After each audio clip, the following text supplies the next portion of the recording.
Brian and Tim Luxinger. Don't forget, what we do in life will echo forever in eternity. Wyatt, Logan, touch gloves. Come across, meet your opponent. Yep, thank you, Larry. All right.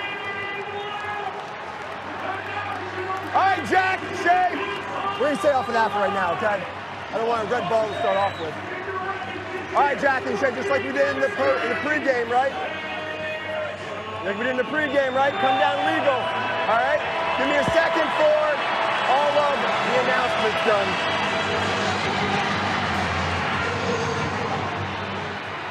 All right, Jack and Shay, ready for me. Stay up. Down. Perfect. Set. This championship game underway. Jack Cascadden and Shea Keefler begin the Cosmic Ballet. Peter Buchanan gives us some inspirational words from Gladiator. Cornell and Maryland meeting in the national championship game for the 4th time.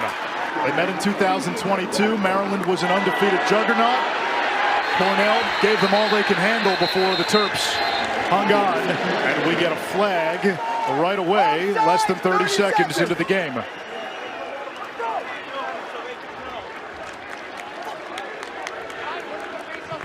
Hold on. Let me call it. Everybody out. Move out. That was on white, 1-5, offsides, 30-second technical. 1-5, white, offsides, 30-second technical. Reset to 80.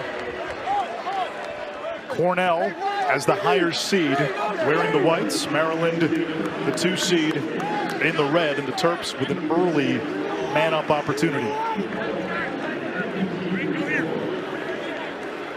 This unit has not been clicking as of lately. The key guy, Daniel Kelly, 45, the lefty. C.J. Hurst was whistled offsides. In goal for Cornell, Wyatt Nust, senior out of Tampa, Florida. 50% in the semifinal win against Penn State.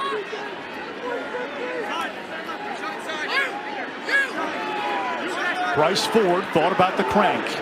Now it's Spanos, 11 goals in this tournament. Urksa feeds goal line extended, and Dubik. We're back to even strength. TJ Lamb running back on. Nust with the first save on the shot by Keegan. Ball loose in front. Cornell had it, lost it, recovers, and now the Big Red will try to clear. The big stop by Wyatt Nust. He had 5 in the first quarter against Penn State. I thought Maryland passed up some decent, better looks with the extra man than the ultimate shot that was taken.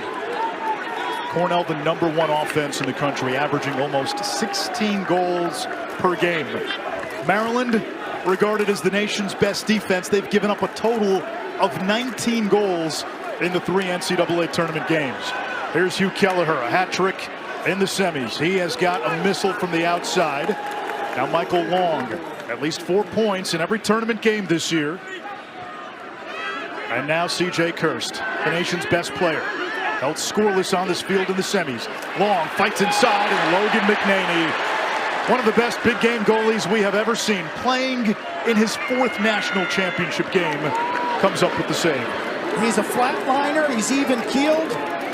Positioning by the book. Limited movement, but at the last second, his eyes and his hands trigger, and he's got those fast hands.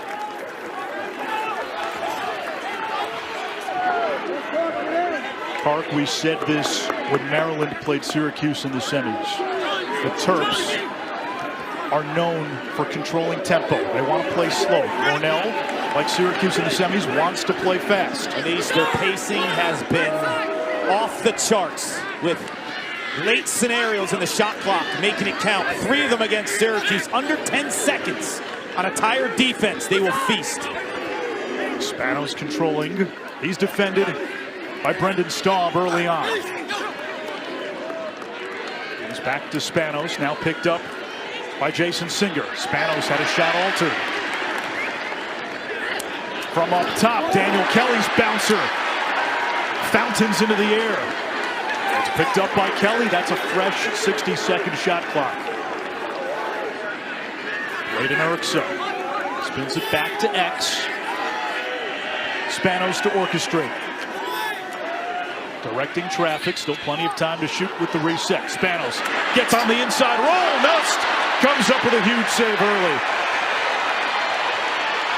Their fans on their feet, they love it. The little lefty from Tampa, standing toe-to-toe with McNaney's experience. He's ready to go.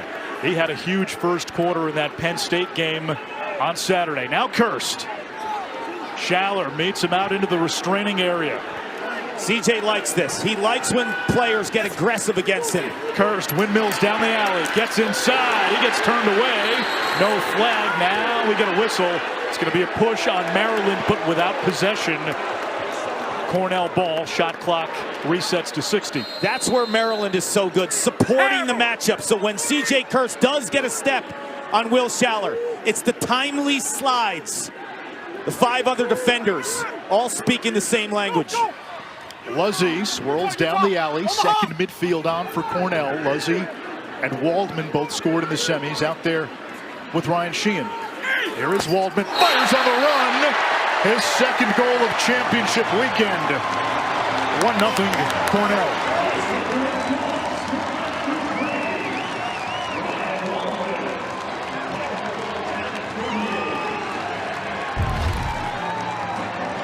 Watch the stop by Nust. He's locked up to the post. Good angle play.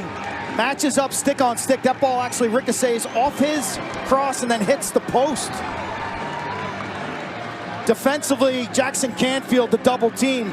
That's ruled a push without possession.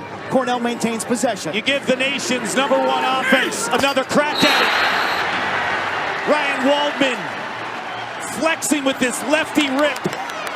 Right below the crossbar. Quint, we've been watching this kid all postseason. He comes out in warm-ups and he goes 100 miles an hour. You just see the first step and the ability to stay north-south on that dodge. Straight up. Set. In the semifinals, CJ Kirst was held without a point. Ryan Goldstein only had 1 goal. The other guys, the second midfield, the Poles, Jack Cascadden as the face-off man. It's layers, Anish. It's layers of scoring, whether it's Walker Wallace or Walker Schwartz. Brendan Staub's got multiple goals in this tournament. The second midfield's on fire right now with Brian Luzzy and Ryan Waldman. Complimentary lacrosse. There is Hugh Kelleher, the bowling ball shouldered Ivy League midfielder of the year. It's number 7 in white. Now out of the box. Kirst. Skip pass. This is how Cornell can move it. It's like a symphony. Maryland with the takeaway. He took a big hit, Goldstein, after he couldn't corral that ball. Welcome to the jungle when you're 5'9", 145. That comes with the territory. His dad in the 1987 championship, Tim Goldstein for Cornell. 2 goals and 6 assists. And our friend Quint Kesnick, who was the winning goalie, Q, you had a front row seat to that performance.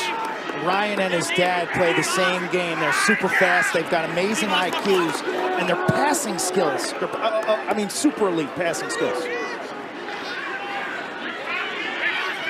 Eli Stovall had a goal in the semis. Big left-handed shot, a threat from the outside. Good defense by TJ Lamb. Closest to the shot in lacrosse that goes out of bounds is awarded possession. You'll see a lot of inverting on the offensive sets for Maryland. Midfielders going behind the cage, taking the defenders out of their natural habitat. Spanos pinballs off of Staub. Now he has a short stick matchup. Spanos bullying his way against Lamb. Now the help comes. The double dislodged. Cornell with a well-timed slide.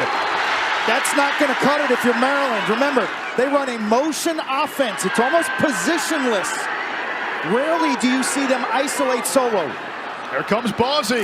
He'll crank. McNaney ate it up.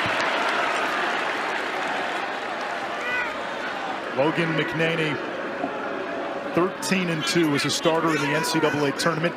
This today is his 73rd career start. He's ready for the moment. Others we're seeing, Paul, some decisions. You get hyped up. Like this is a game you've dreamed about your entire life. The crowd's here. It's a beautiful day. And you see some questionable decisions, especially early. Maryland has the experience playing in multiple national title games with this group. Cornell has 13 seniors that played in 2022. The rest, this is their first taste. There's Bryce Ford coming off a 2-goal game. Over to Whittier. Defended by Matt Dooley. Dooley was a fan in 2017 in this building when Maryland won the national title. A Massachusetts native. Ellie dangerous on that right wing. Davis in the passing lane. Whittier able to pick it up. Keegan, step down shot. Wyatt Nusk gave up the rebound and Maryland capitalizes. We're tied at 1. It's Bryce Ford.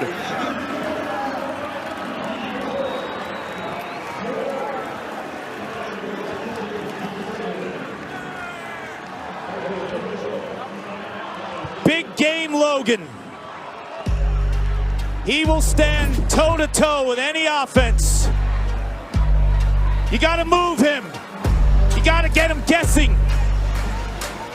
He's so dialed in on the big stage. The brighter the lights, the bigger he plays. Gives this offense another opportunity to cash in on some trash.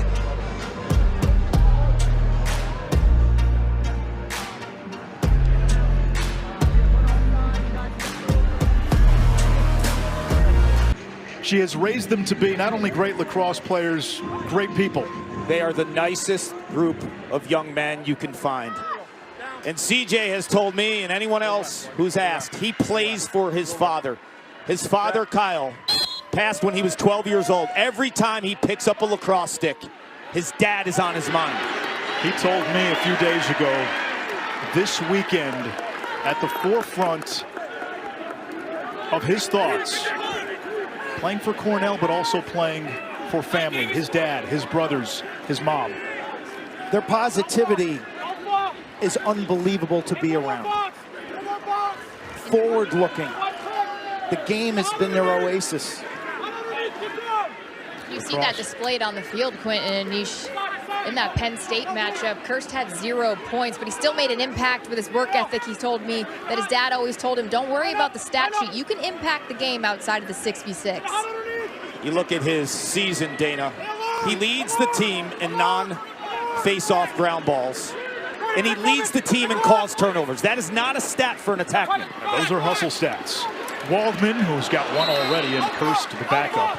You start to run out of superlatives for CJ Kirst, the player. He's going to win the Tewaaraton Award, the Heisman of Lacrosse, Ivy League Player of the Year, first-team All-American 3 times over. Leads the nation in goals and points. Second midfield for Cornell. Shot clock down to 12. Maryland making them work. Here comes Luzzy. Has a look. McNaney gobbles it up.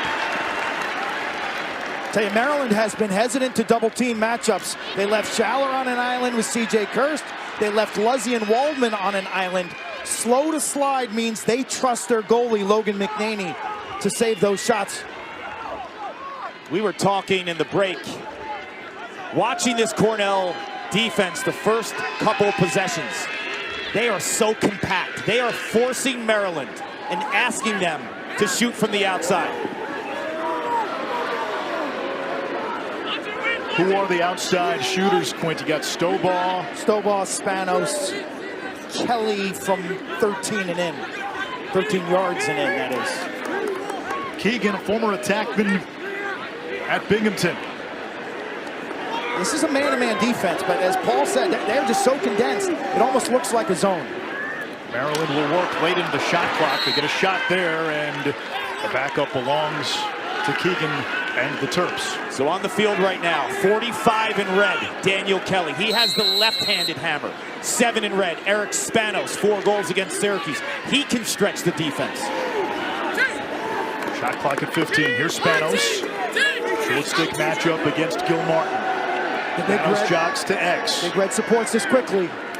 Spanos feeding in front on the ground. Staub fighting for the ground ball. It's going to be a shot clock violation, and Cornell's got it. Quick restart for the Big Red. They want to go. They can pin some offensive personnel on the field right now in their sub pattern if you're Cornell. Yeah, they got a chance out of the box. Here's Willem Firth. Off the stick of Goldstein.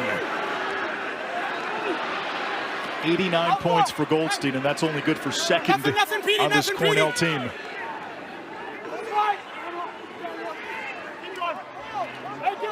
Goldstein's being defended by Peter Lake, a true freshman, 39 in red.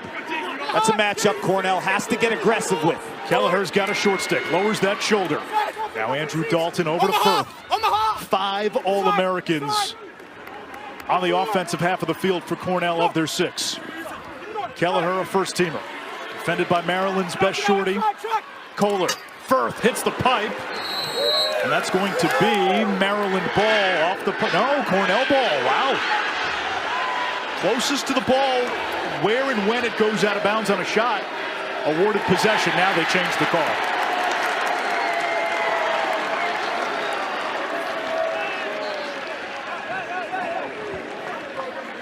With Cornell's offense in this tournament, took them a while to get going against Albany, against Richmond, last week against Penn State. 2 things stand out: slow starts. They haven't woken up in these games until the 3rd quarter. And then since we've seen them in the Ivy League championship game where they put up 20 against Princeton, each succeeding game their production is down. 15 against Albany, 13 against Richmond, 11 in the semifinals. The team that averages nearly 17 goals per game. They're not flowing and clicking on offense in the last 3 weeks. They're just not. Why not?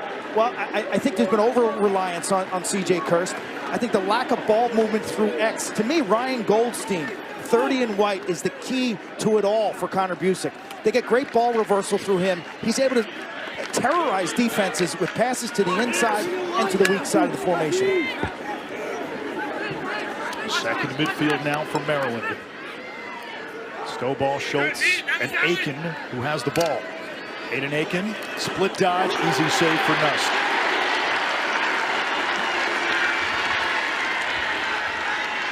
I don't know if John Tillman wants that shot that early in the shot clock, but to spin this forward offensively, to piggyback off of what you're saying, Ryan Goldstein was the player I was calling out to go against Peter Lake, who's going to be a great defender.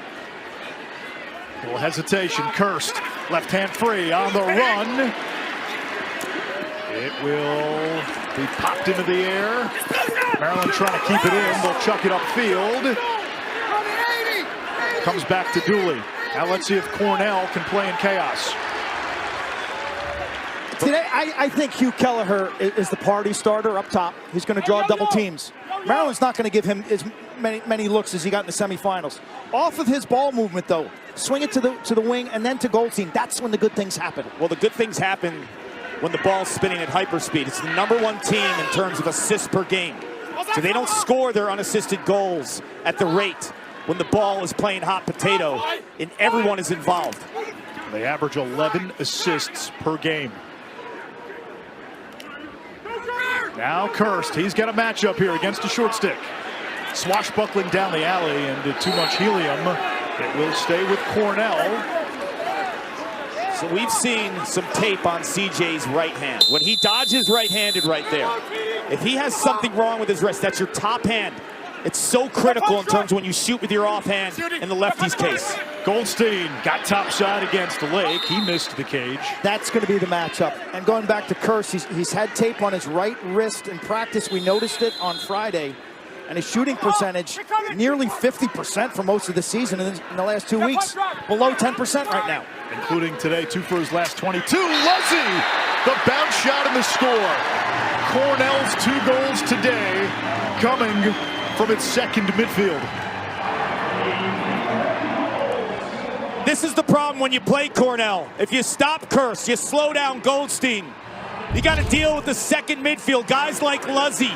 But don't forget about Michael Long. He's a 6th-year senior, and he has some of the best passing skills in all of college lacrosse. He times that cut beautifully. His head is up the entire time, and that is what Michael Long brings to an offense. Luzzy does a fantastic job of cutting the short stick defensive midfielder. There you see the bounce shot. Nothing McNaney could do from close range. This is what it feels like to be a goalie. Catch and release. He puts that ball in the corner. Great cut by Luzzy, though. That short stick defensive midfield doesn't have the same length.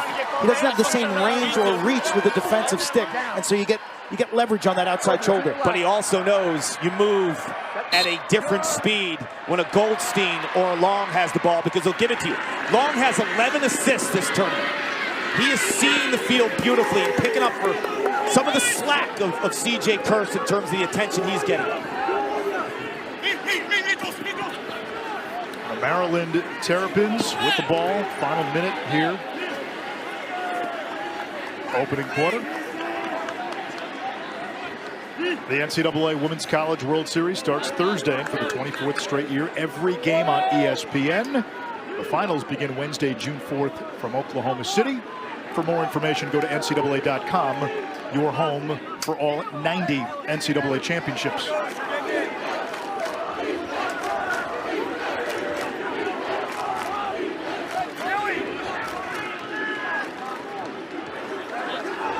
Maryland can hold for a final shot, looking for the equalizer. Whittier, part of that first midfield. The long dodge. Now Spanos, 11 goals in this tournament.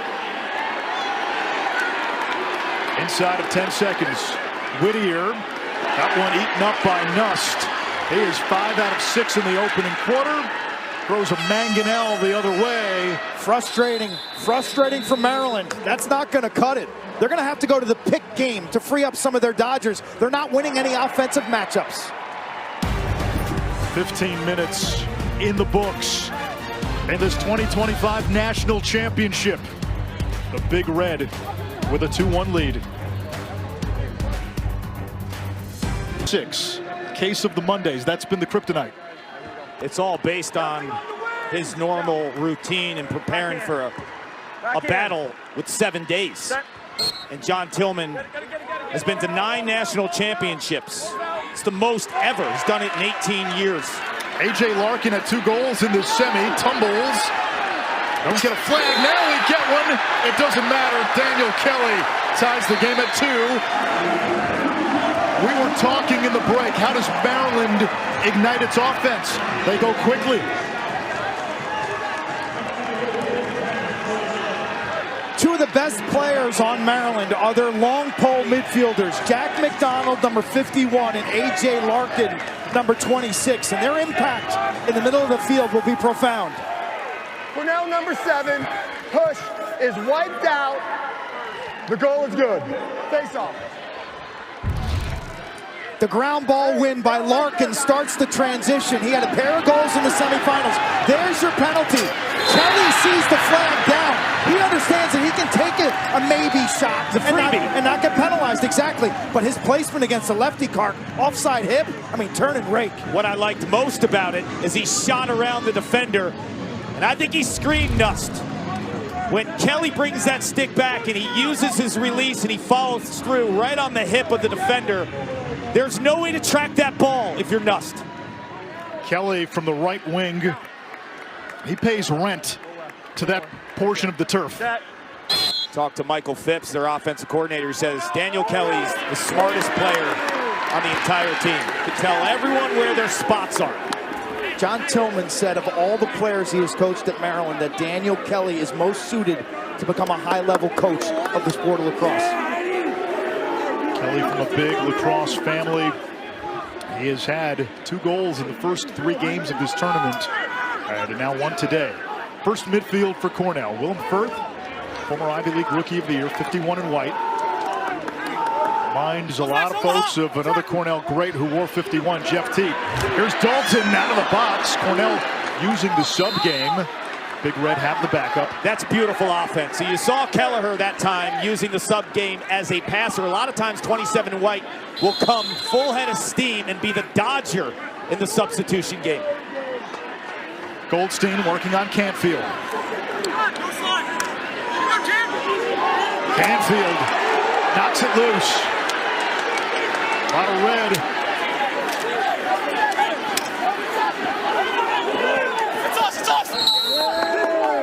And out of the Nimbus crowd, it goes back to Cornell. Maryland had knocked it out. I like Ryan Goldstein pressing that matchup, but as soon as it becomes contested in a telephone booth, body on body, he's not going to win against Canfield. He's got to keep it a speed contest, use his quickness. Kirst setting the pick that time. Firth to long, too high. This is where he's effective.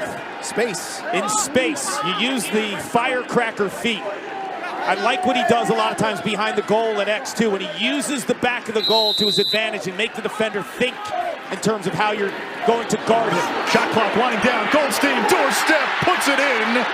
He straight beat Jackson Canfield.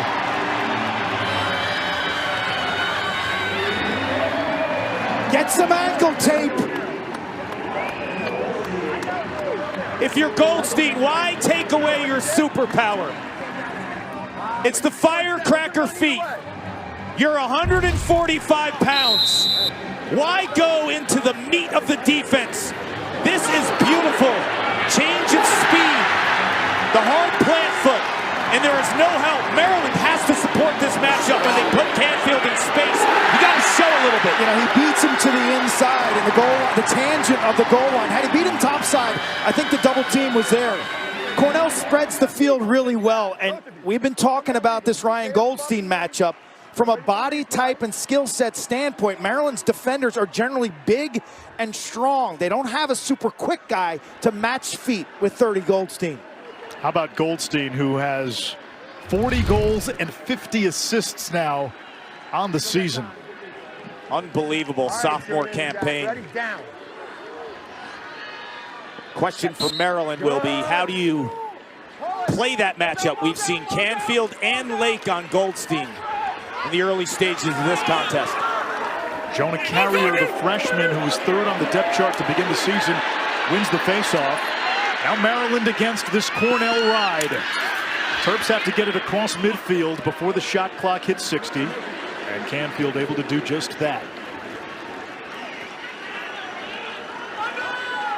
You go back to 2017 here at Foxborough. It was Maryland who had a long title drought. They hadn't won since 1975. The great Frank Urso team had lost 9 times in the championship between 75 and 2017. Finally got over the hump, beating Ohio State. Beat Cornell in the title game in 2022. Lost to Notre Dame in the championship last year, now back again. Keegan Kelly, there's that right wing sweet spot. And Whittier backs up. Better team offense from Maryland. Dodge hard, as John Tillman said. Share the ball, move, and dodge with conviction. Whittier gets around, that got a piece of Nust. Here is Staub, had a goal and an assist in the semis. Over to Schwartz, now it's Kirst. This is where Cornell can spin it, and when they spin it, you can set their offense to Mozart. Keep going. Goldstein tiptoeing the crease. And when they spin the ball, they get a lot of step downs too with guys like Hugh Kelleher. We talk about their offense, how prolific they are, best in school history, tops nationally. They also have the best shooting percentage of any team in the country.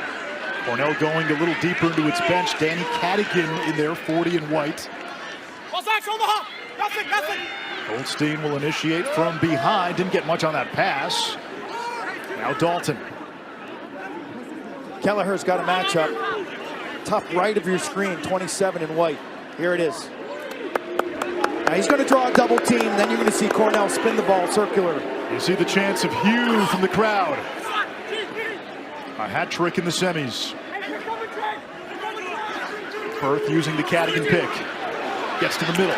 Fires on goal. McNaney vetoes. Kelleher on the rebound. Whiffs. Loose ball. This will be a shot clock reset if Cornell has it.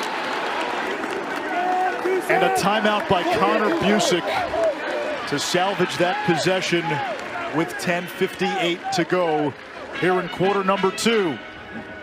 Both teams have alternated goals so far. Cornell with a 3-2 lead.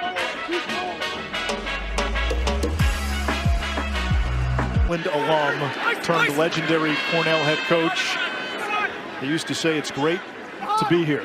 Great to be here with Paul Carcaterra, Quint Keshnick, Dana Boyle, Lee Schraub. Championship Monday.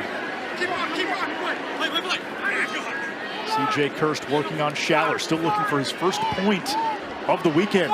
The nation's leading scorer. Dalton maneuvering down the alley. Kelleher wants it. Kelleher, shot fake.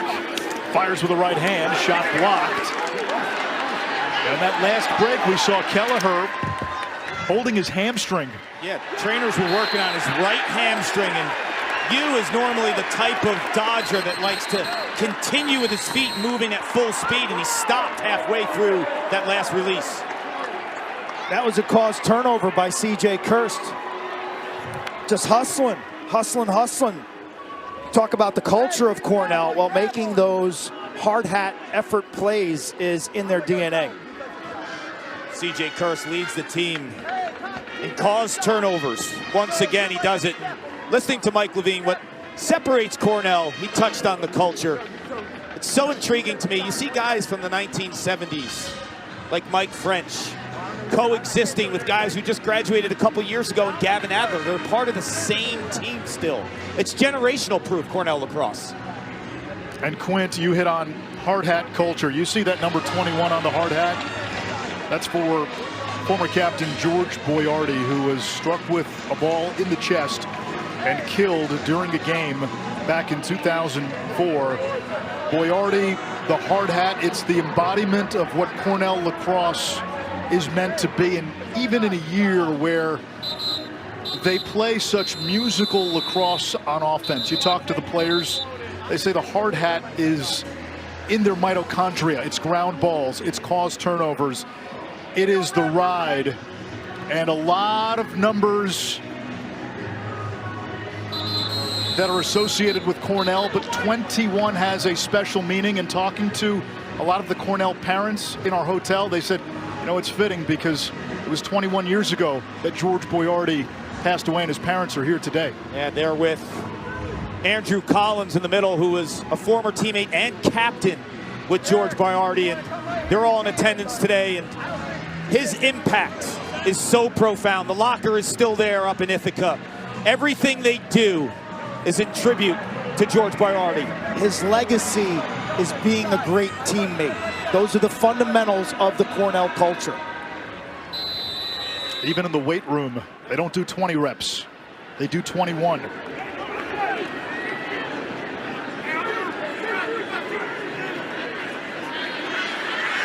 Kurst. That was his best look of the weekend. I thought he could have shot it earlier. He had the separation. He kind of ran out of angle there. He did. He tried to twist her, but maybe worse than that, Kark, is his teammate on the far post was slamming for a backside look, and they lost the run out. You saw Mom Michelle nodding her head a moment ago with the sunglasses. NBA playoffs continue with Game 4 of the West Finals. Thunder with a 2-1 series lead on the T-Wolves. ESPN2 will have the Insight cast with avatar shot charts, virtual 3D replays, and immersive analysis. Coverage at 7:30 with the Countdown crew. Kark in the settled set. What's Maryland's cocktail? I think they need to get their midfielders dodging short sticks and start setting some picks too. They're not winning the one-on-one matchups. The picks will give that extra step. I think Bryce Ford, 24 in red, has the ability to go both ways, right and left, on a short stick. Urksa plays it back to Whittier. Kelly's got a goal. Ford, a converted attackman.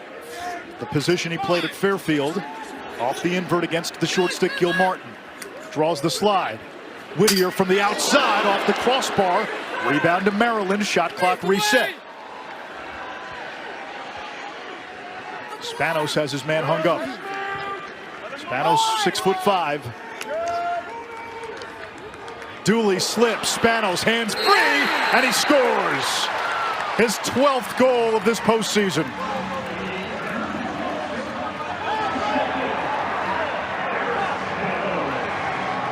Coach is hot because he thought it's a moving pick. Extended possessions, that's what Maryland loves to do. CJ Kurst takes a maybe shot. He tries to go to the twister here late. Watches the head of his stick come over his right shoulder and shoots for that far post. But at the end of the day, Spanos is set up by just a vicious pick at goal line extended. Maryland wins the run out. I was asking for the pick game because that gives you the separation and the confusion. That's just I want it type goal. Eric Spanos puts everything into this one. 6'5", 220 pounds. Pure strength and skill, and he's kind of owned this area. He had 4 goals against Syracuse in the semifinal game. All were in that right wing range area. This time with a little bit of space after he just puts the body and muscles up. A young man who battled through some injuries in high school, redshirted in 2022 when Maryland went undefeated and beat Cornell in the championship. They say Maryland doesn't have an alpha on offense. They haven't been watching Eric Spanos lately. He's the guy. He is the guy. You know, coming into the weekend, they didn't have a 50-point score. Some teams have 2, 3. Maryland does it by committee, but when the game is on the line, you need a play. It's Spanos. Cornell has a guy with 70, another with 90, and Kirst north of 100. Both teams even at the face-off X. Tied for the third time today. We have alternated goals. Cornell with the opening salvo, and then back and forth. Firth over to Long, feeding inside to Dalton. Andrew Dalton, big red rifle. He had the game winner against Richmond in the quarters.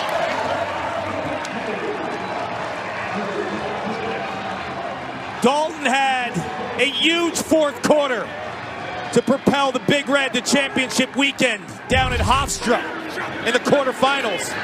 Firth does the initial drawing, and then it's Mr. Assister. Michael Long, his 12th assist of this tournament. How about the deception to catch that ball low and don't do anything other than shelf it? Terrific cut by Dalton. The ball movement from behind up top to Long leaves the defense vulnerable on their slide and recovery. And Dalton doesn't stay still. He presses the middle. That's vintage Cornell, though. It's the double assist. They don't track that in the sport of lacrosse, but Cornell, they do so well when it's the two away. They're hunting the best shot available, not the next shot. With that Dalton goal, Cornell has 6 20-goal scorers now on its team. Singer, the Ivy League Defensive Player of the Year, picks up the ground ball. Cornell wants to go. Staub directing traffic.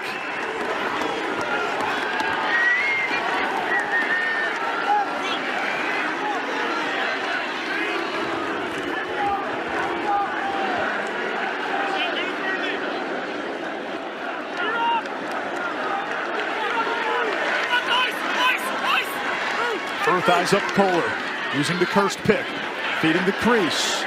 Good recovery by Maryland. Kirst gets it back now. One away to Wharton favorite. Kelleher, a first-team All-American midfielder. Shrugs off Larkin. Now the swashbuckling Firth. Maryland hedges, doesn't slide. 25 to shoot. Long, 2 assists today. That's a good feed. That goes off the side of the net. McManey able to come up with it. 6.5 to play, first half. Keep going, 30. Keep going, 30. Maryland played in the late game Saturday. Cornell the early game. And Quint history has borne it out. There's an advantage playing earlier on Saturday. Stats will tell you last 17 years.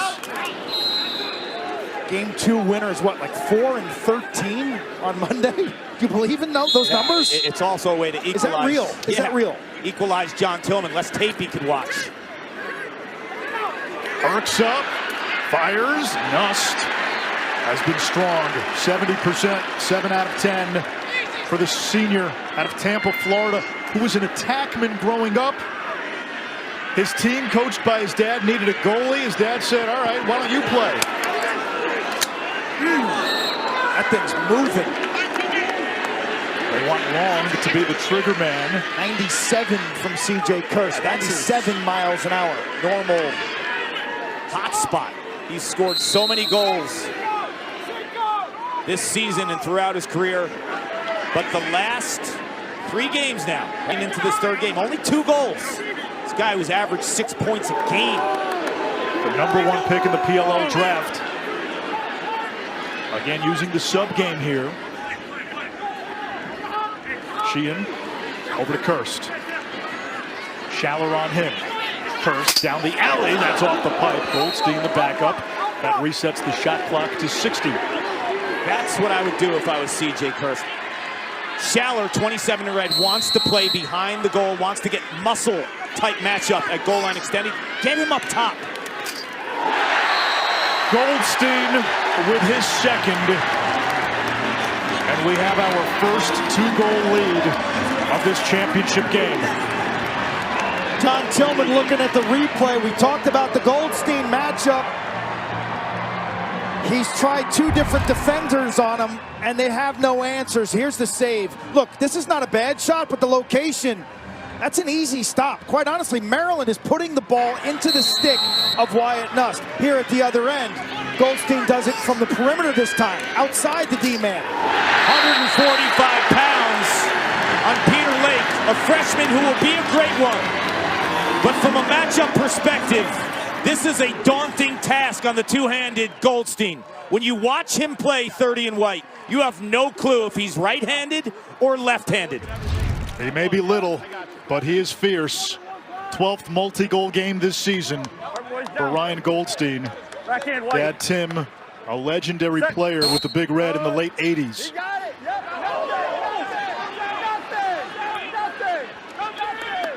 Battle here at the face-off X.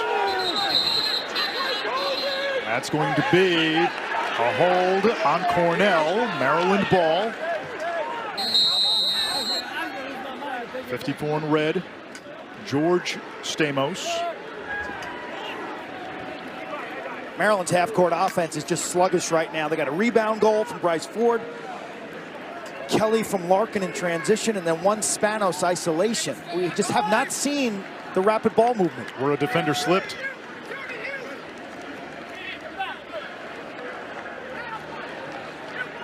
Keegan, the Binghamton transfer, against Davis. Ali Dodd, shot misses the cage. And Cornell with another hustle play. That's Staub. That's huge. Props to Cornell's defense, too, because they've been winning ugly the last few weeks. We saw them up in Ithaca at the Ivy Championships. They got roasted. It was against so bad. Princeton. Well, against Yale, they got roasted in the semis. Remember, it was so bad they had to go to his own defense? They let up 15 against Princeton, too, in the finals. Oh, they went off sides. Maryland then gives it up. Now we're going to have some whistles. Hold on.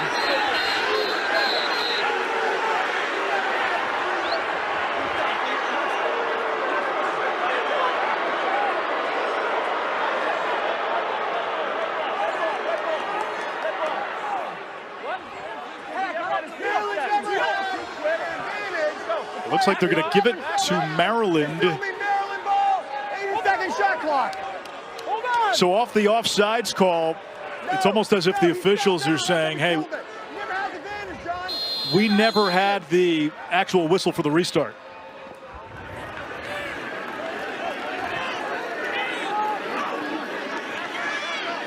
Maryland in the red, Cornell in the white. Just Cornell's second turnover of the game. Terps offensively shooting 3 for 19. Errant pass. Kelly retrieves. Spanos pivots. Keegan against the short stick Lamb. Split dodge into the shadow realm. Keegan looks like he's got great legs today. He's really springing and bouncy. They got to put him in. They got to put him in a dodging situation. That's twice he's flashed to me. 36 in red. Here he is behind the cage. Nust may have gotten a piece of it. What I like about Keegan, it's the hard plant foot to get separation. It's like a jump cut. He explodes out of that hard plant foot. Nust did not get a piece of it, so no shot clock reset. Schultz, the freshman from Ridgewood. Now Bryce Ford, Fairfield's top scorer the last 2 years. Against the short stick Bozzi. Shot clock at 10. Spanos with the left hand, he scores. That's what Maryland did to Syracuse in the semis. They had 3-4 goals that came inside of 10 seconds on the shot clock. They're at it again, Anish. They'll lull you to sleep, and then bam! And Eric Spanos showing you some versatility. From this spot, he typically loves to hammer it right-handed, Quint. He sees the defense overplaying his strong hand and pops it with the left. This is all about subtlety and nuance. Defender Dooley goes under the pick. He then comes back, and it's almost like a double whammy. Right here, under, comes back to the pick, frees up his left. You see it. The patterns in lacrosse are very similar to basketball. You're dribbling, you go past the pick the first time, you change directions, come back, and you nail that mid-range jumper. You reject the pick when the defense hedges too much that you're going to go over the pick. Spanos in this tournament shooting 13 for 27. Wings have gotten involved in almost every face-off. It's been a melee. Nothing. Look at this scrum. Nothing. This is everybody. It's like 20 guys. It's like watching a 7-year-old's game, I was right? going to say it's a PAL Youth League game. A little more at stake. And it's Staub out of the clouded wrath of the crowd.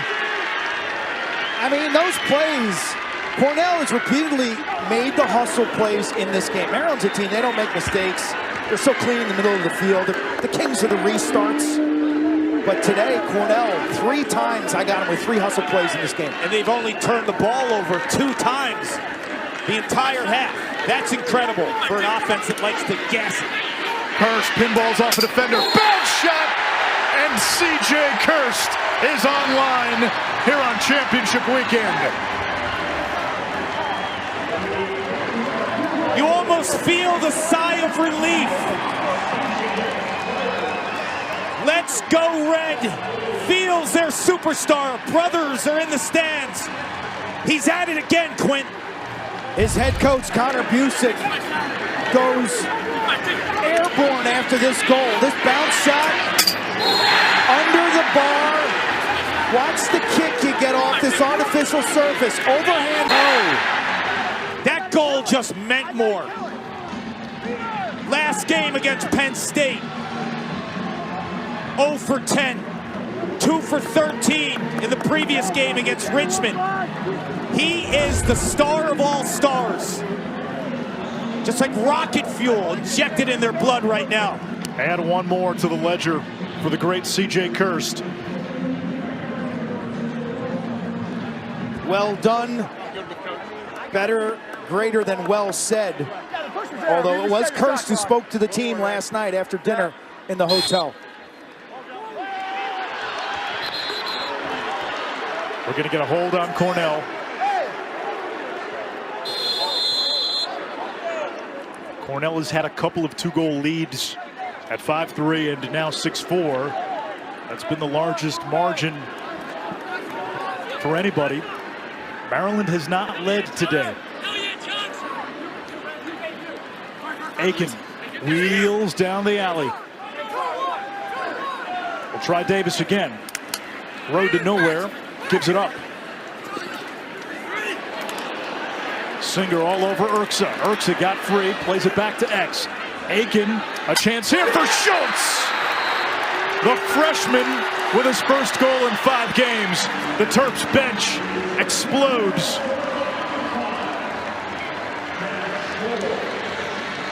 This game could be epic because Maryland's offense for the first time tonight, watch the triangle passing.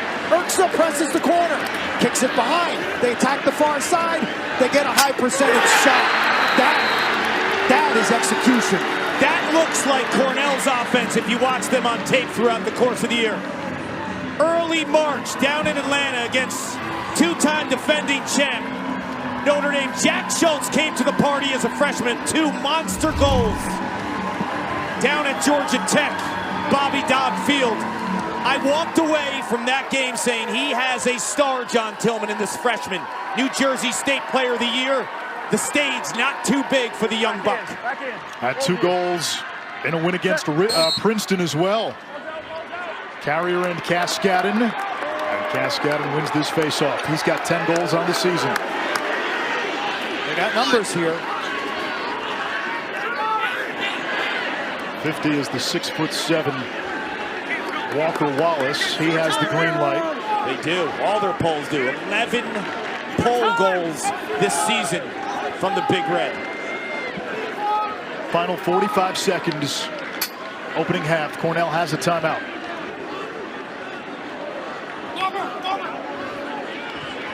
Hurst working on Schaller. Goldstein plays it back to Hurst. To timeout Connor Busick.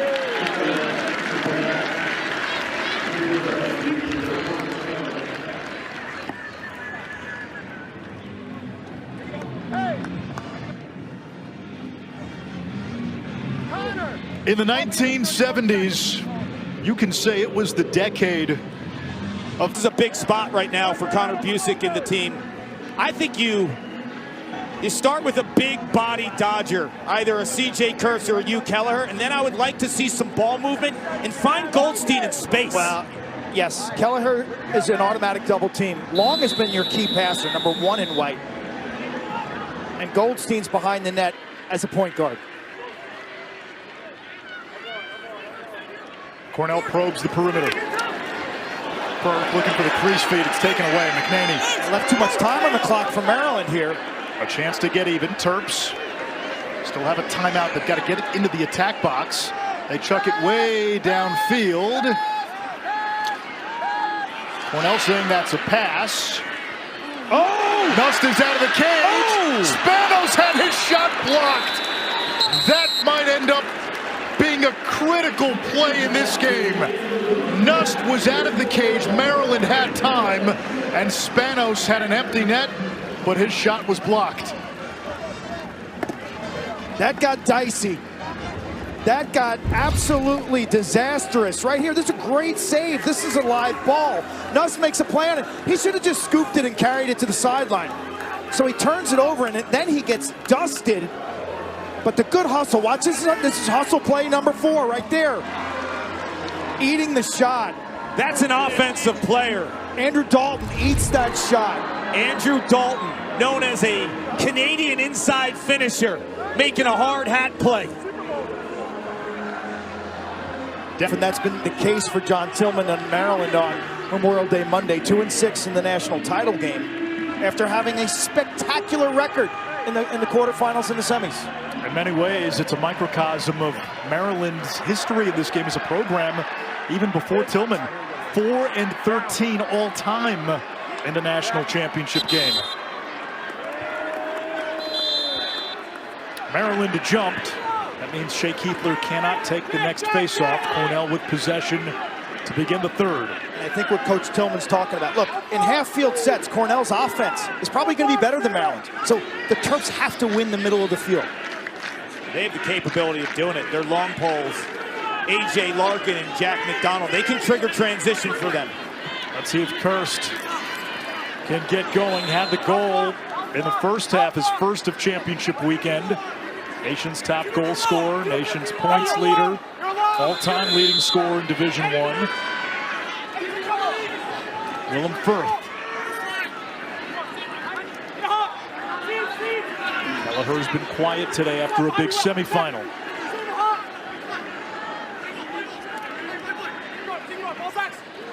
Goldstein with 2 goals. Michael Long, the facilitator in this postseason. Long with a bouncer, McNaney with the save. Schaller off the rebound.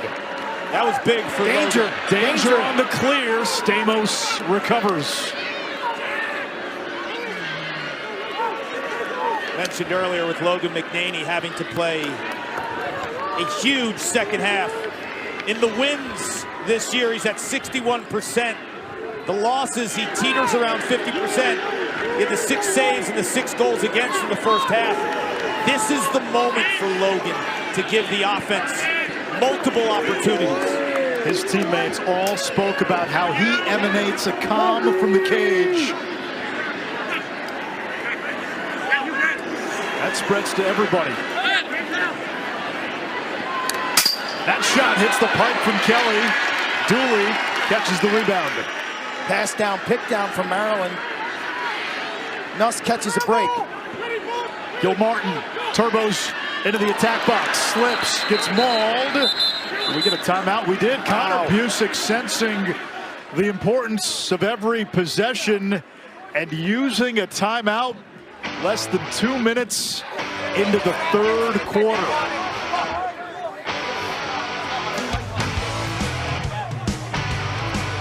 And he said, "That's on me," so you sense some regret calling that timeout, Anish. championship level type game. I'm holding both of my timeouts for the fourth quarter. What does Cornell do with the possession? Waldman with a goal. He scored in both the semifinal and the final. Waldman runs out of an angle. Goldstein to Luzzy. He's a lefty. Kirst from long range. McManey vacuums. You know what surprised me is out of that timeout and that stoppage, Cornell plays their second midfield group. After that rest, you expect to see Kelleher in the top unit out there. Maybe that shows you what Coach Busick's thinking about the way Kelleher's running. The Women's College World Series begins Thursday in Oklahoma City for the 34th year. We'll have the first two games on ESPN. Number 6 Texas takes on the 3-seed Florida. Then you've got the 7-seed Tennessee against the 2-seed and 4-time defending champion Oklahoma. Whittier retreats. Spanos calls for it. Gets it. 2 goals in the first half. Spanos muscling inside. He's got the shorty Davis. When does Cornell help? Now. Spanos gives it up. Davis held his own. Shot clock inside of 20. Terps have never led in this game. Looking to get back to even. Spanos again defended by Davis. Tough angle. Dooley able to pick it up. Feathers the sideline, whiffs. That's going right back to Maryland, the ride by Kelly. And a fresh shot clock here is key now. This defense, this is really the first time today Maryland has tied together back-to-back long possessions. And it's a fresh 80 because Cornell had established possession. And they'll use a big chunk of this. This is just what the doctor ordered. They see a little bit of zone defense out of Cornell for the first time today. Dancing around the crease. Now Spanos almost stepped in. Staub picks up Spanos. Whittier puts one on Cage.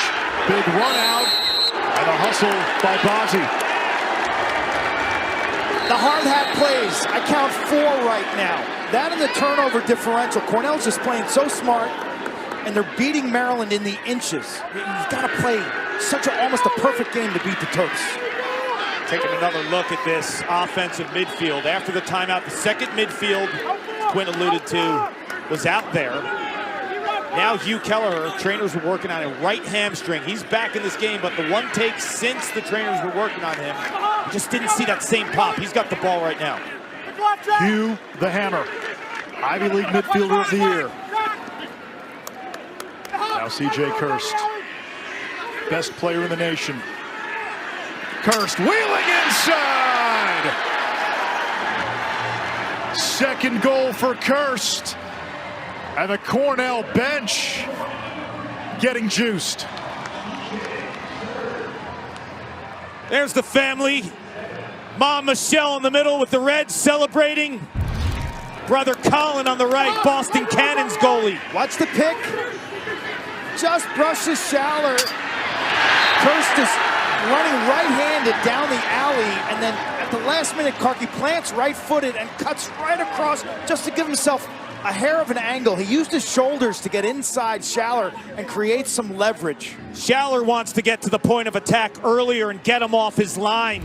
Once CJ feels comfortable, then he just drops that left plant foot to extend his angle because he goes in and out at the last second. Mom Michelle with the sunglasses, flanked by her sons. CJ's brothers. Caden on the right. Freshman at Rutgers. Oldest brother. Connor far right. Yep. That's Colin writing something down. Colin with the shades, the goaltender in the PLL. Cole to his right. California Redwoods midfielder. Cornell wanted to push.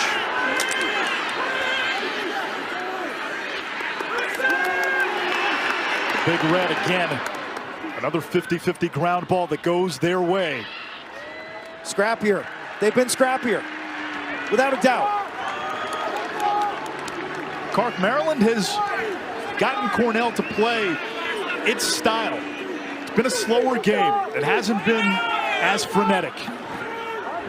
But Cornell's giving them a little bit of dose of their own medicine. They're not turning the ball over. They're methodical. They're so smart with the rock. CJ picking his spots. Sheehan with a look off the pipe.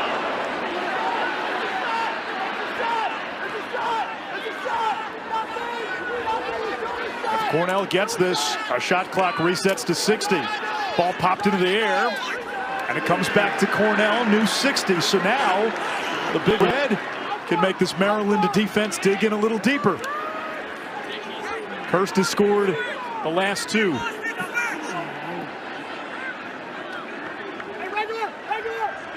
Luzzy's got a goal today. Second midfield has been key.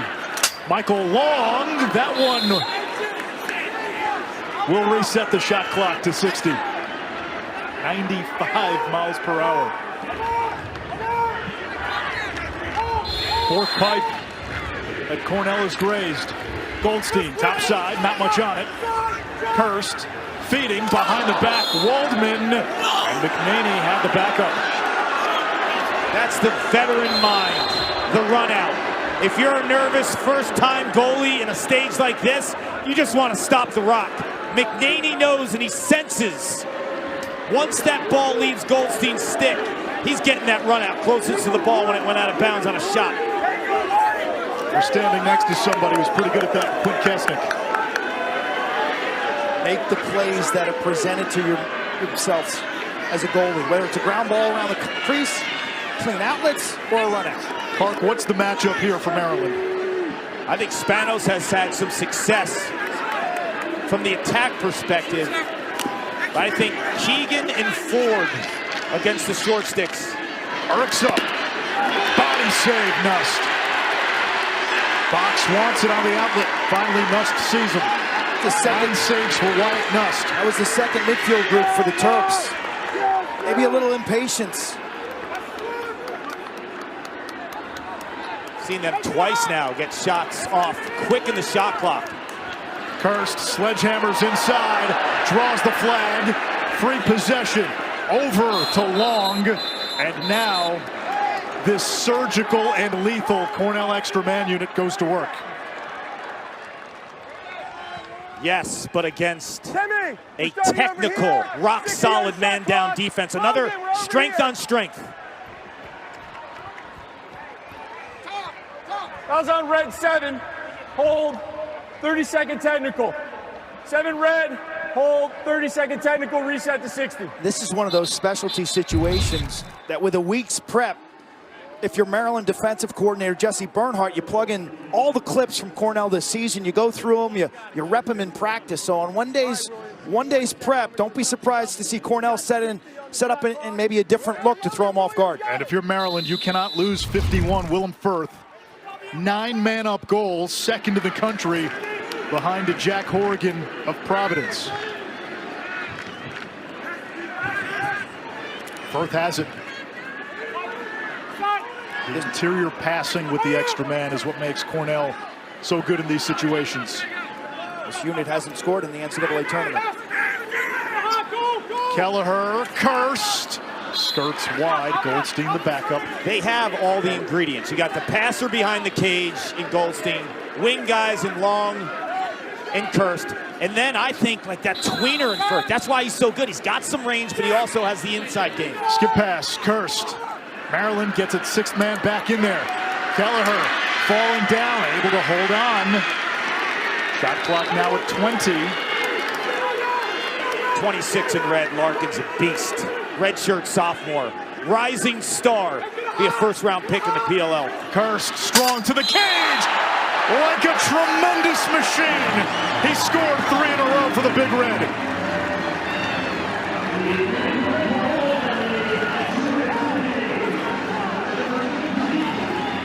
He's in takeover mode. Watch the subtle angle change as his family celebrates. Watch him kind of zigzag here a little. It's a V. If you draw this on a piece of paper, watch, it's in, step away just a little to free up your hands. And he sees no Will Schaller on that matchup. That's Jack McDonald, a long pole midfielder, who's not used to playing the big body in that spot there. C.J. Kirst, the lefty, gets Logan guessing. But when you're an attackman and you're constantly being guarded by a guy like Schaller who loves the body, you're salivating as C.J. Kirst knows he's in reach. Only 3 shy of the great John Reese in 1990 at Yale. And then Miles Thompson, part of that 1-2-3 punch with the Thompson brothers and Cousin Ty. Maryland jumped, Cornell with the ball, and Quint, you get the sense this game is at a tipping point. If you build a lead on Maryland, you take the Terps out of slow and steady mode. That's been a consistent theme in their 3 losses this season. Cornell has shown the ability to play at a slow down tempo. They can certainly run. Muzzy picked up by Larkin. Steers to Goldstein. Maryland, you've got to take custody of C.J. Kirst right now. He's feeling it. Great players on the greatest stage. Goldstein trying to shake loose of Canfield. Goldstein into a double team, a triple team, lost it.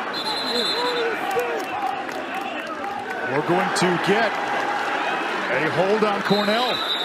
Maryland is going to have to find a way to speed this game up, and it will be on the shoulders of their long stick midfielders, A.J. Larkin and Jack McDonald, who's shown me multiple times this year the ability to go. Western on ESPN, Game 4 of the Western Conference Finals. Connor McDavid and the Oilers hosting the Stars. Edmonton leading the series 2-1. Coverage drops with the points at 7:30. Whittier, that's a whack from Dooley. First midfield on for Maryland. Keegan on the redodge. Off the pipe, the ricochet with some English. Ford can't come up with it. Loose near midfield. Still a shot. Carnage out of the Tempest. It's Ford. Okay, that ball comes off the pipe with the goalie up into the air, and when it lands, it always has backspin.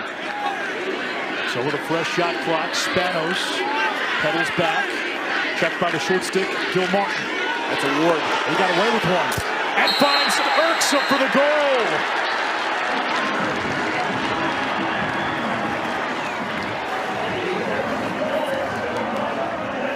Spanos is your guy. You have to ride him. He is drawing the eyes of the defense. Urksa is the recipient. But this is the big body, 6'5" on a shorty. Cornell knows they have the support. All eyes are on 7. Urksa flashes and understands that. Bam! Right there, the entire Cornell rooting section, bench, head coach. It looked like warding off. You use that free hand. What'd you think, Quint? Enough to... I called it in live time. I thought it was a Ward. Yeah, looked like it. I thought it was a little exaggerated at the end. After the point of attack, his arm kind of flashed out. But was it used to gain an advantage? Yes. Or was the player falling down prior to that? It's a huge goal. But huge. This is big for Maryland. Maryland's not a team that could win faceoffs and score right off it. Their entire unit has only 3 goals this season. A guy like Cascadden on his own has 10, so can Maryland find some oomph off the faceoff? Kiefler won it, lost the ball. This is a big ground ball. Cornell able to pick it up. Big possession for Maryland. McDonald, an All-American, 51 in red. Faceoffs almost even. Maryland with a 9-8 edge. Kiefler fumbling and bumbling and bumbling and running out of time and space. He made the play. Cornell with the takeaway. TJ Lamb.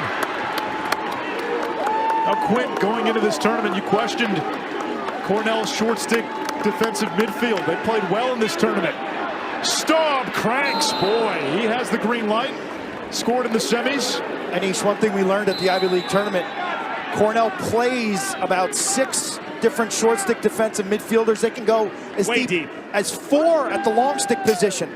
And in that tournament, And in this NCAA tournament, they've played their best defense in the second half of the game. If you have just good players, play a lot of them. They don't get tired on defense.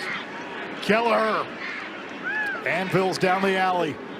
Goldstein back to the wing, now Firth. He's been quiet today. Kohler defending Firth. The freshman Lake picking up Goldstein, now C.J. Kirst. There's the great matchup with Schaller. First team All-American defender. Long. Using the Kirst pick. Firth. Here's the poetry. Coming around the corner. C.J. Kirst. This is what greatness is all about. He has scored the last 4 for Cornell.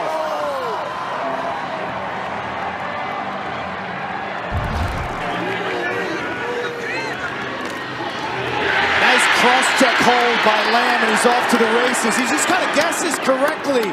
And then Kirst is in takeover mode. If you're Maryland's defense, you got to help here. He's curling top side, and right now, he can't miss. And all 4 goals, Kark, unassisted. We're watching a great player put his team on his back. In the biggest moment, coming off of 2 subpar performances, Tillman doesn't know what to do, how to stop CJ. Nobody does. But Quint, you made the point about the short stick D-middies. When you run 4 to 5 to 6 short stick D-middies, as the Kirst family looks on, when you're on the field, you play that run like it's your last, because if you're not emptying the tank, you're not going back in. Lamb with a monster play. Big face-off wing. Carrier, Spanos. Singer deflected it. Nice approach by Jason Singer. 43 in white. Again, that's a hustle. That's an effort play. Meanwhile, that goal for Kirst, the 80th this season. And he joins Reese and Thompson as the only 80-goal scorers in the history of Division I men's lacrosse. That last goal by Kirst silenced the Maryland bench, so much so that Tillman had to energize them. Well, that works. Zach Whittier gets one back for the Terps.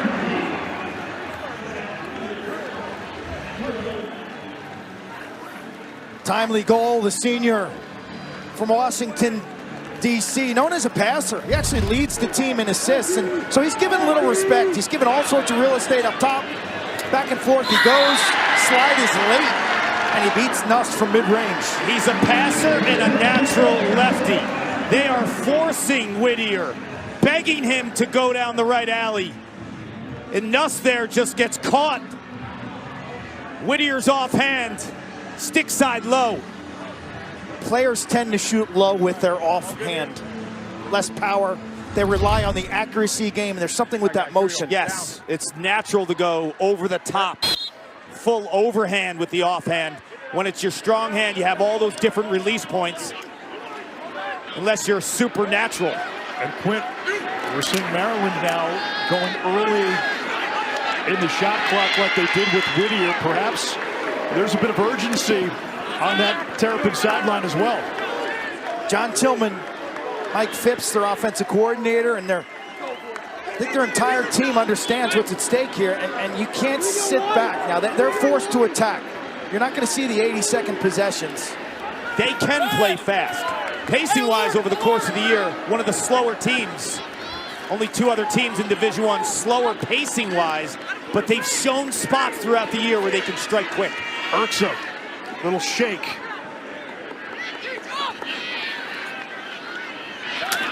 Spanos and Keegan play catch. Keegan's got the short stick Ballsy.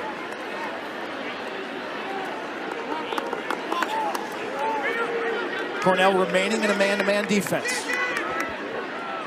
Whittier had the last one. Spanos has been the guy all tournament. Final minute, quarter number 3. Spanos trying to get top side. And on the shot by Whittier, Nust is there. Whittier thought maybe Nust didn't know where the ball was. That's exactly right. Nust very alert.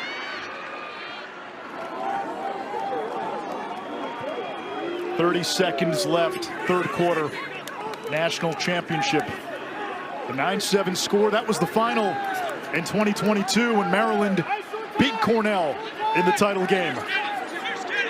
Since winning it all in 1977, the second of back-to-back titles, Cornell has lost in the championship game 5 times. Kelleher with some giddy-up. They've been working on that hamstring. 3 seconds, 2 seconds, got to put it on Cage. And Cornell took too much time. 15 minutes remain in regulation.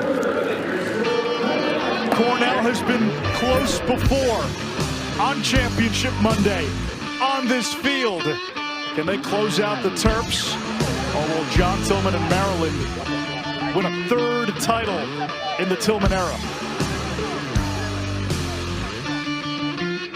Welcome back to Foxborough. I'm joined now by head coach of the Cornell Big Red, Connor Busick. Coach, you're 15 minutes away from bringing a title back to Cornell, the first since 1977. What's the priority in the 4th quarter? We got to finish with our heart. Cornell-like effort, George Boyardi-like effort. That's going to allow us to push this thing over the top. Thanks, Coach. Thank you. Finishing is paramount. 0 for 5 since 1977 in championship games. And they've had some close ones, Anish, some heartbreaking ones. 1987, when Kesnick was in goal for Johns Hopkins. Craig Boubier scored the game winner for the Blue Jays with 1:51 left. Quint, that was an undefeated Cornell team. And I don't think any of these players are looking at history, quite honestly. It's about staying true to yourself as a player, play to your strengths, stay with the team identity, and be able to walk off this field knowing that you gave it absolute 100% effort. 2009 on this field in the championship against Syracuse. Cornell had the lead and the ball with 20 seconds to go, could not clear. Kenny Nims scored the game-tying goal. Cody Jamieson won it in overtime. Last time Cornell won a title, it was 3 days after the original Star Wars movie hit theaters. C.J. Kirst has scored the last 4 for Cornell, all unassisted. He did not score in the semis. First time he was held without a point. Firth got a step, gets inside.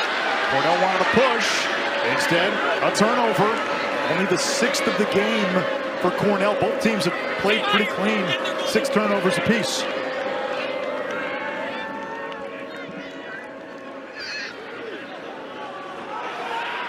Maryland with some issues on the clear. And that is failure to advance. You have to get it across midfield before that shot clock hits 60. Cornell wants to go quickly, and they do! A hat trick for Goldstein.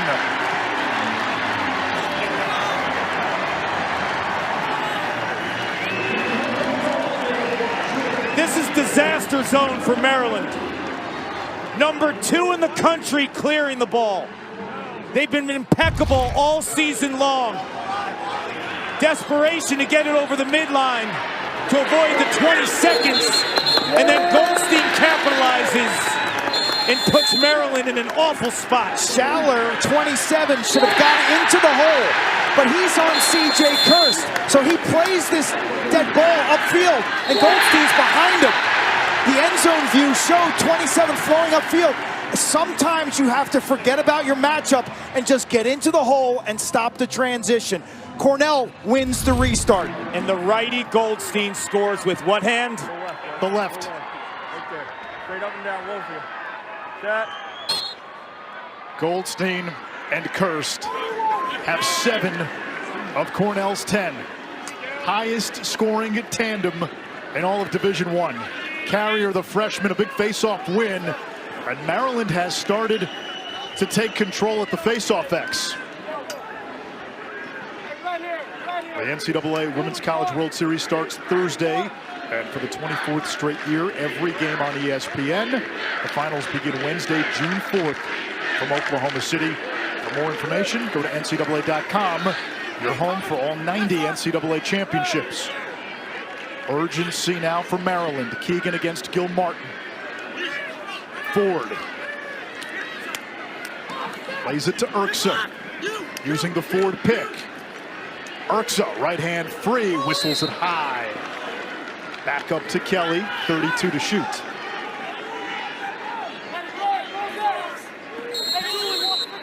Dooley, the Massachusetts native, starts on Kelly. More of a shooter than a dodger. Now Spanos. Spanos, feet in front to Urksa. That's twice now Spanos has found Urksa. It's 10-8.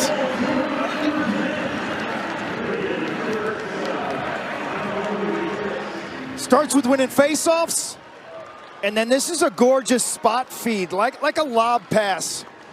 Watch the placement of this and the spatial awareness as Spanos puts it to space and anticipates where Urksa is going to be. He's been tremendous. He shows you the ability to play bully ball at goal line extended, but 2 elite passes on the last 2 goals by the Terps. Spanos is so well-rounded and made for moments like this, as we see in goalie cam. Look at the placement on a lefty goalie. Can't get better. We're at the juncture of the game where you look to the stars. Kirst, Goldstein for Cornell. Spanos, McNaney for Maryland. Cascadin and Carrier.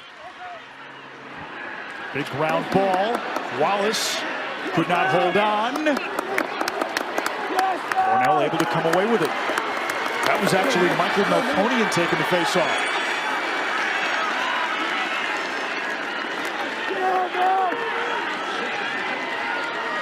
Second midfield for Cornell.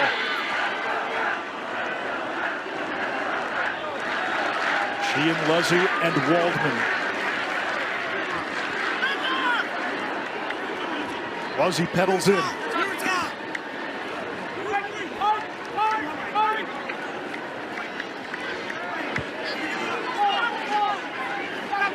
Here's the hot stepper.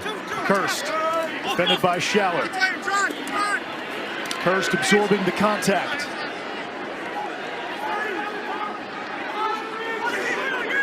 Long with 30.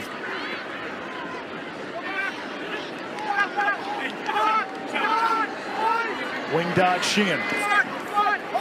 Omaha. 15 on the shot clock. This vaunted Terps defense holding. Shot clock at 9. That's off the pipe. And it goes back to Cornell with a shot clock reset to 60. Goldman, the trigger man. Fresh legs coming in. Maryland's going to try to sub off a bit on defense as well. They get a fresh shorty in Kohler. Subbed off Thomas Gravino, number 6.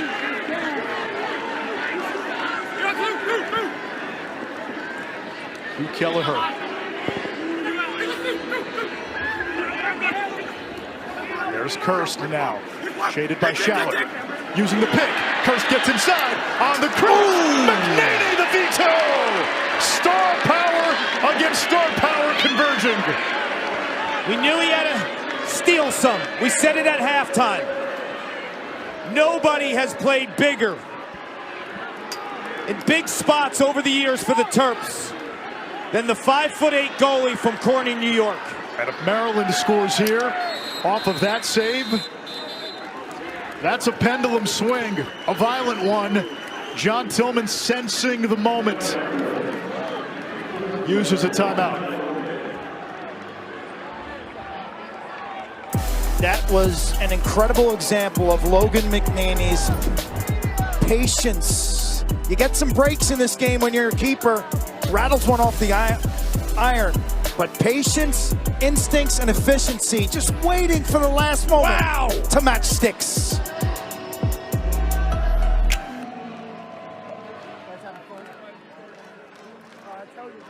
We're starting to see their stars shine. It's Urksa, it's Spanos. Logan gives you this opportunity. If I'm John Tillman, I'm not going to get cute and look for every short stick matchup. I'm giving the ball to Spanos. He's my guy offensively, and I don't care who's on him. Stovall can stretch a defense, 44 in red. Here's Spanos to Aiden Aiken, defended by Gil Martin. Urksa, former Big Ten freshman of the year, a junior from Marietta, Georgia. Now the freshman Schultz. Spanos against Staub, gets the pick, gets the matchup. He's got a short stick.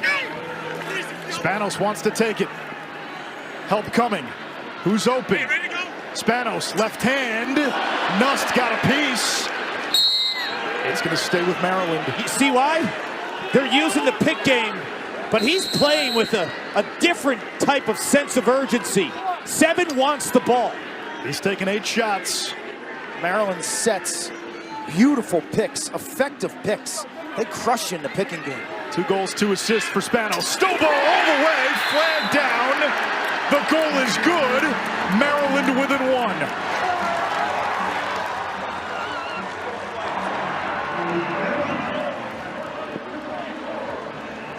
Next level athlete, and you get the mosh pit back in action.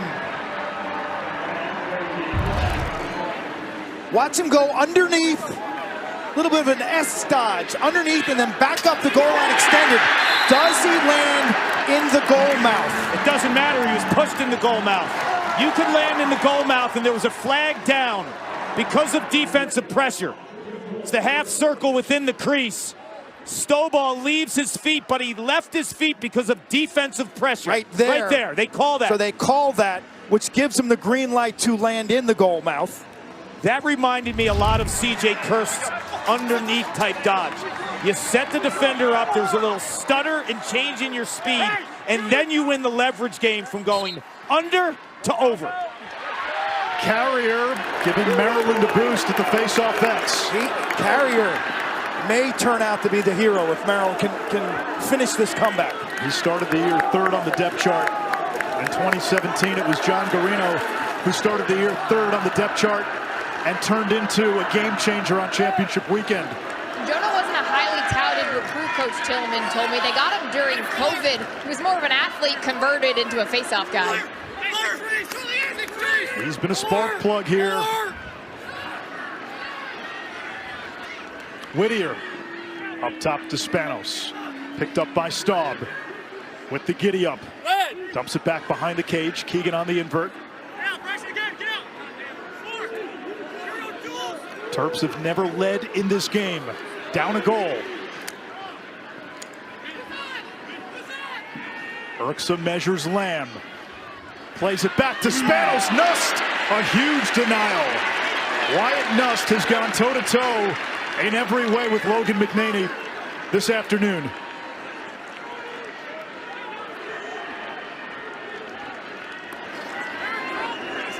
A dozen saves for Nust. Cornell's got to stay true to their identity on offense. Don't play hero ball. Get the ball spinning. Then good things will happen when Maryland's defense has to double team and change their structure. And a lot of the spinning comes from Hugh Kelleher being the initiator up top or Ryan Goldstein behind. And then it allows C.J. Kirst and others to dodge off of Bowman. Cornell playing hangman on the far side. Firth to Goldstein with a good look. That's going to be Maryland ball. Closest to the ball. Where and when it goes out of bounds on a shot, awarded possession. How many times have we seen Logan do that today?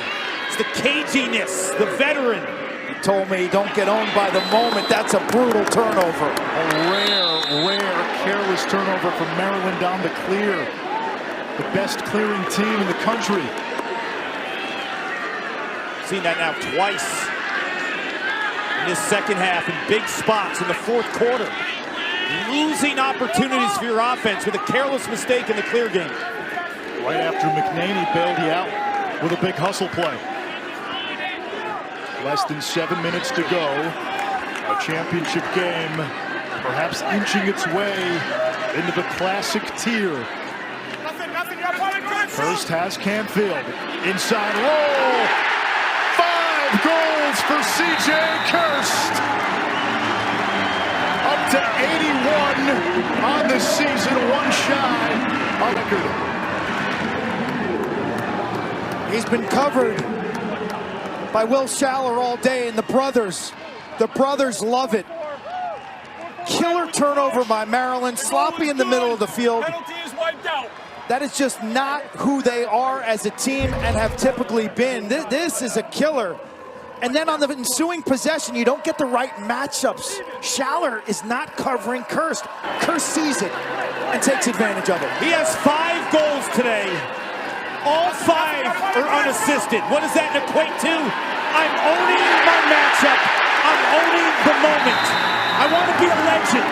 I want to bring something back to Ithaca that hasn't lived there since 1977.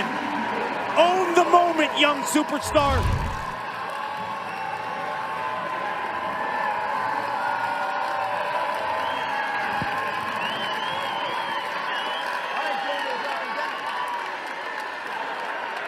The record for most goals in a championship game, 1976, Cornell, Maryland.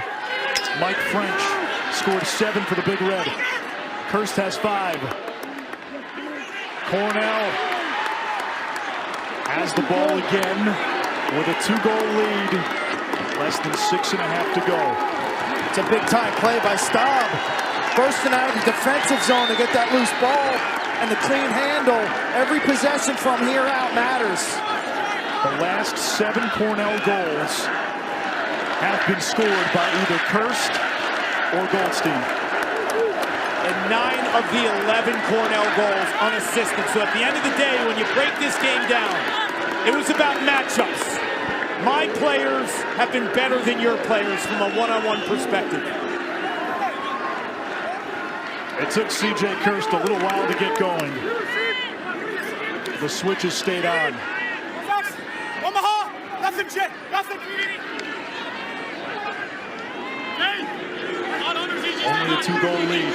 Here is Kirst again, feeling it.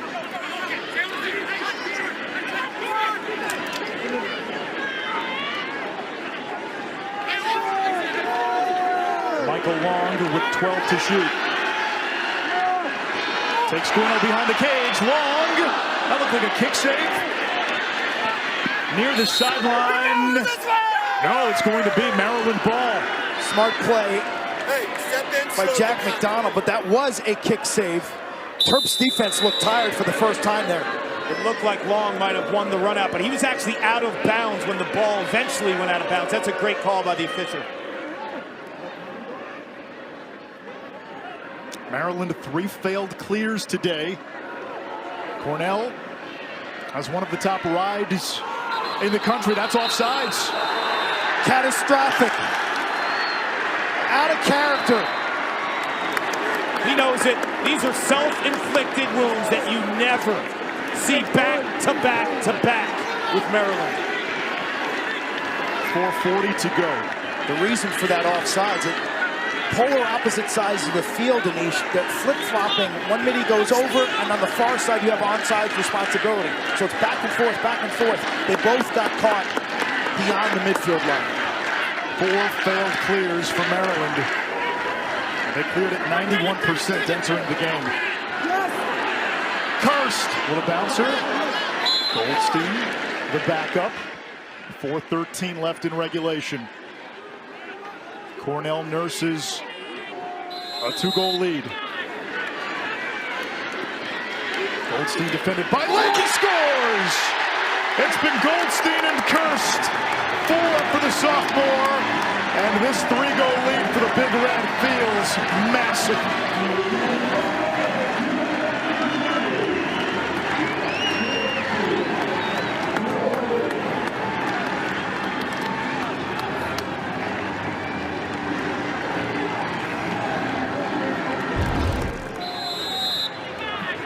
Left-handed. Really no tricks there, Carl. He just posts up left-handed and shoots under the stick of the right-hander, Peter Lake. And he fights through that shot, too.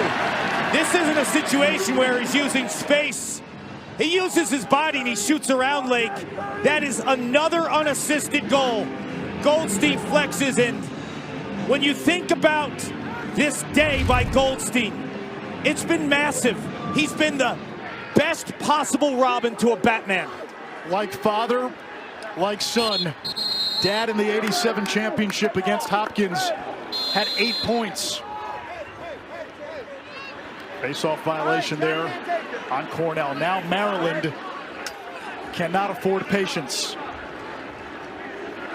We talked the last couple days. Did Maryland have someone to defend Ryan Goldstein? Didn't think it was a good matchup for the Terps based on Goldstein's quickness. Beginning of the game, he was trying to get into the body too much, then his speed took over. Goldstein and Kirst have 9. Oh, Maryland. Of the Cornell 12. Maryland getting sloppy. Kelly able to recover. Goldstein and Kirst have also taken more than half of Cornell's shots. And we get a loose ball hold on the Terps. Maryland coming apart at the seams. Nust the outlet. Long cannot hold on. Big ground ball. Championship ground ball. Long able to get it back. Now Kirst. And he slams on the brakes. Up 3 now. Maryland's got a decision to make. When do they start to press out and play the ball aggressively? Again, but how much gas you got in the tank as a defense?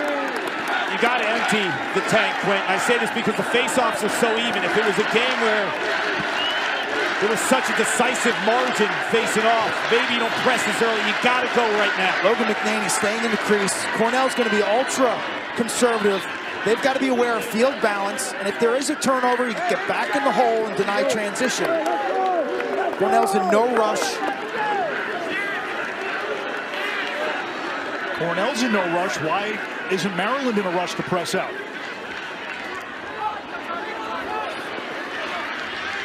Shot clock at 15. This is what you want. Dalton is primarily a finisher. Probably lock adjacents when 42 had the ball there. Kelleher. Wow. They blow the whistle. It's a warding off on Kelleher. Maryland ball down 3, 2:14 to go. So they kept McNaney in cage. And even with the warding off, Cornell was able to bleed the clock. Did you see the strength on that ward by Hugh Kelleher? And then the offhand rip, the goal lifted. Got to clear it first. Cornell drops back in kind of the 3-3 deep zone ride. The windows are available, but they're tight. Maryland able to get it over before that shot clock hits 60. Inside of 2 minutes. We've got the one timeout.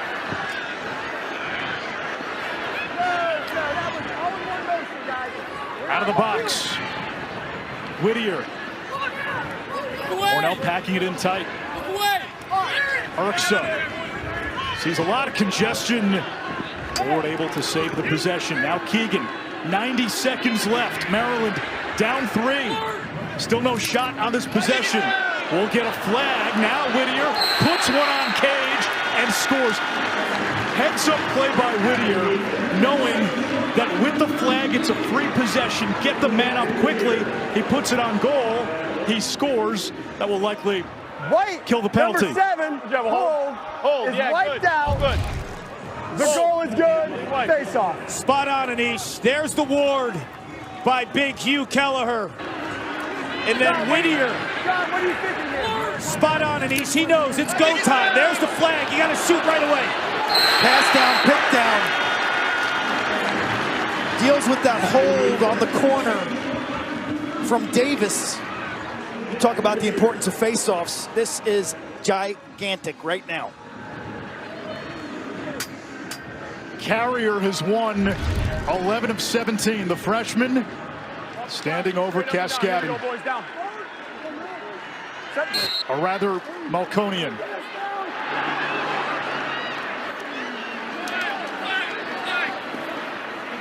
Cornell comes up with it. Now Maryland's got to press out. They get a timeout before the trail check. He had that one in his pocket, right? That was the last one he had. Connor Busick still got the juice in those legs, man. You see him accelerate down the sideline and call that timeout.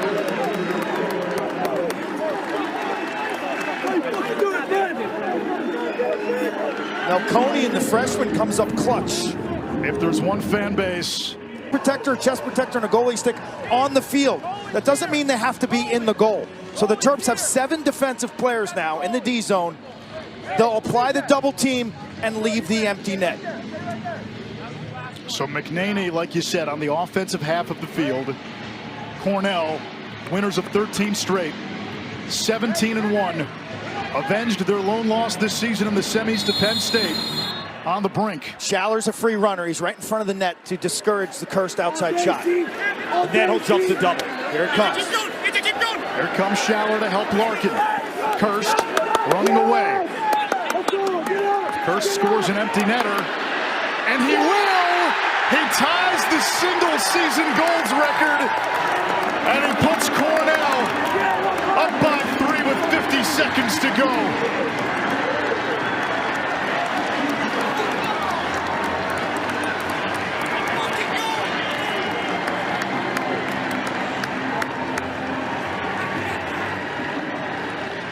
There's going to be some tears of joy.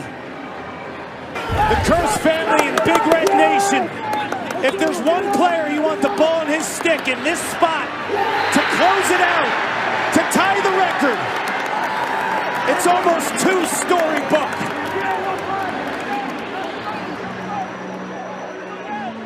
You drive around upstate New York, central New York, and you see this heavy Greco-Roman flavor in the names of the cities, from Homer and Cicero and Manlius and Troy and Ithaca, where Cornell plays its home games and where the university is located. As you see C.J. Kirst's mom, Michelle, wiping tears from her eyes. Ithaca, in Greek mythology, in the Greek epics, was the ancestral home of Odysseus. Odysseus went off to war and was part of the fall of Troy. It took him 20 years to get back home. It's taken Cornell 48 years to bring a championship home to Ithaca. They're on the verge.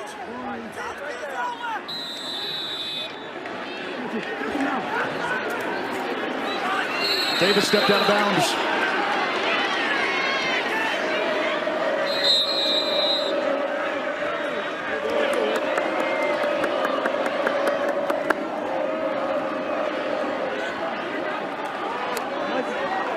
Less than 30 seconds.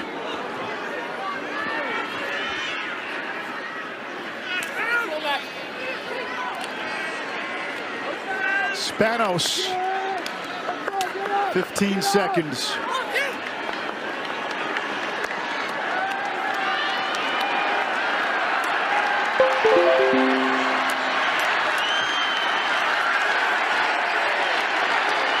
An odyssey, a half century in the making, but the journey is complete. Cornell will bring a championship home to Ithaca.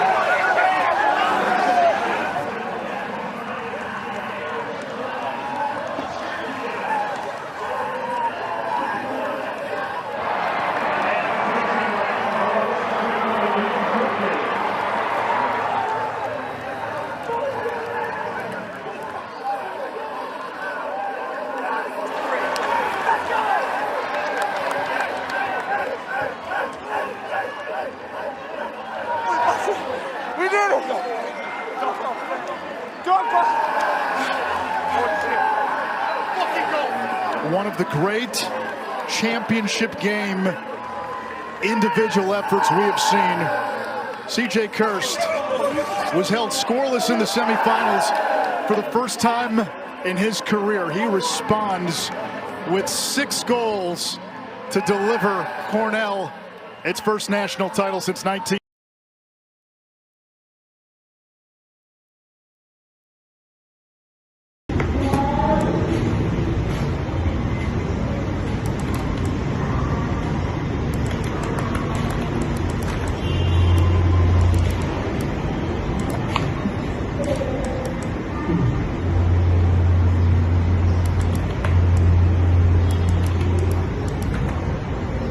Đúng là bạn như thắng rồi. Được rằng